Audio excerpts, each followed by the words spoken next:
আসলে এই রমজান মাস আমরা নামাজ পড়তেছি না, দোকানে বসে রয়েছি। আল্লাহ তাআলা ল্যাংটা আল্লাহ মাফ করতো না, মাফ করতো না, আল্লাহ মাফ করতো না, আল্লাহ মাফ করতো না। এই মসজিদ খালি, মসজিদ খালি। আর এগুলো দোকানে বই বই আড্ডা দে, আড্ডা দে। আহা, একজন নিচে একজন কথা কর, চা খা আর আড্ডা দে লাগছে। আহা, এই অন্ধকার কবর, অন্ধকার কবরের খোঁজ কেউ নিত না। এই প্রান্তের খবর এই প্রান্তে নেওয়া যায়, কিন্তু এই অন্ধকারের খবরের খোঁজ কেউ নিত না।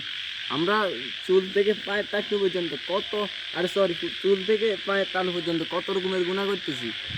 আল্লাহ আল্লাহ, আল্লাহ মাফ করে দিও, আল্লাহ আল্লাহ মাফ করে দিও। আল্লাহ এই রোজার মাস, এই রোজার মাস আল্লাহ, এই সবাই দোকানে বসে গেছে, এমনি গেম খেলবে, এটা করে এটা করে। নামাজ পড়তেছি না আমরা, নামাজে বাইরে টুপি লাগাই বাড়িছি, কিন্তু নামাজ পড়ে না। আর কিছু কিছু মানুষ আছে, এখন রমজান মাস তারপরেও মানুষের বেড়ে দিয়ে রেখে দেখবে পরকিয়া, পরকিয়া, পরকিয়া।